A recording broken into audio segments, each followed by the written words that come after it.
Hi guys, and welcome back to What's Happened, the easiest way to keep up to date with what's been going on in science news this week.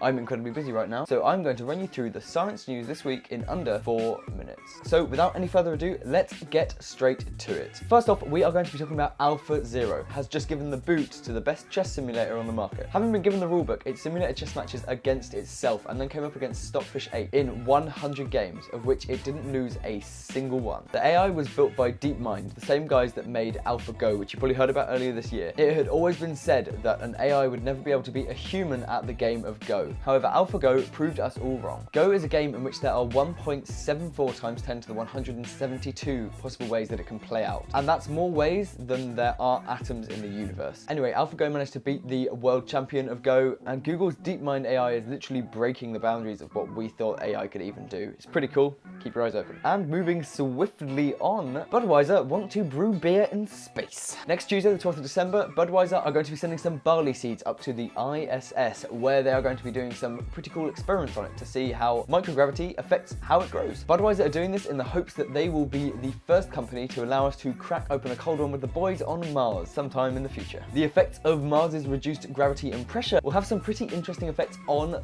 beer. We're used to a nice foamy head down here on Earth. However, the reductions in pressure and gravity will prevent that head from properly forming, meaning the foam stays isolated inside the drink, making it a bit of a frothy mess. Furthermore, the reduction in gravity will also prevent you from keeping those bubbles in your stomach, so you'll be a burping mess.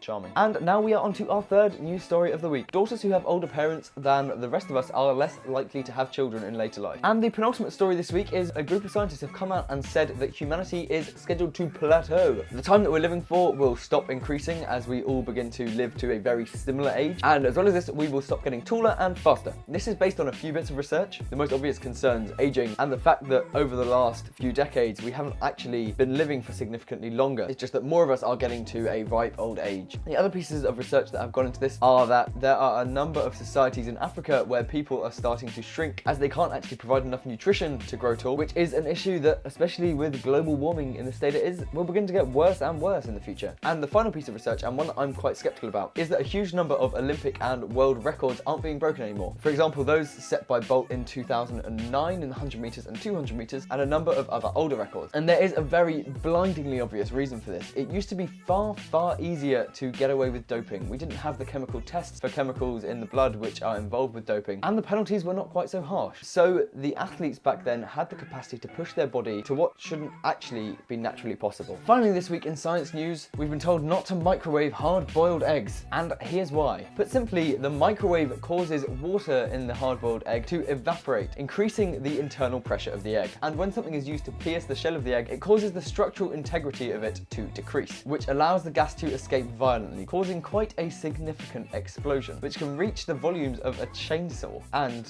makes an awful mess. And that's what happened this week in science news, albeit a lot faster than usual. As always, I'm Sam. Let me know if you like this formula down below. If not, I will go back to the usual format. I just had a lot less time this week than I had anticipated. Anyway, I love you all, and I will see you next week, you beautiful people. Ta-ra.